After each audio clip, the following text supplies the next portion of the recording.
Hi అండి, నమస్తే. ఈరోజు వీడియోలో దద్దోజనం ఎలా తయారు చేసుకోవాలో చూపించబోతున్నాను. ప్రత్యేకమైన రోజుల్లో ఇలా దద్దోజనం చేసి దేవుళ్ళకి పెడితే దేవుళ్ళకి ఇష్టమైన నైవేద్యం ప్లస్ మనకి కూడా త్వరగా అయిపోయే రెసిపీ అండి ఇది.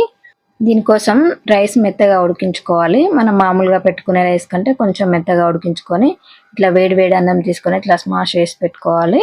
ఇట్లా మెత్తగా అయిపోయిన తర్వాత ఇందులో 1 కప్పు పాలు కలుపుకోండి. పాలు మొత్తం మిక్స్ అయ్యేటట్టు కలిపేసుకోవాలి. అన్నం మొత్తం చల్లారిన తర్వాత అట్లానే 1 కప్పు పెరుగు కూడా వేసుకొని అంతా మిక్స్ చేసుకొని పెట్టుకోవాలి. పెరుగు కలిపేటప్పుడు కొంచెం లూజ్గా ఉండేటట్టు కలుపుకోండి. కొంచెం టైం తీసుకున్న కొద్దీ అన్నం దగ్గర పడిపోతుంది. ఇప్పుడు ఇందులోకి తగినంత సాల్ట్ వేసుకొని కొద్దిగా మిరియాల పొడి, 2 పచ్చిమిర్చి చిన్న చిన్నగా కట్ చేసుకొని వేసుకోండి. అంతా ఒకసారి కలిపేసి ఇప్పుడు ఈ రైస్లోకి పోపు వేసుకుందాము. స్టవ్ వెలిగించుకొని కడాయి పెట్టుకొని 1 స్పూన్ వరకు ఆయిల్ వేసుకొని ఇప్పుడు అందులోకి 2 ఎండుమిర్చి కట్ చేసి వేసుకోవాలి.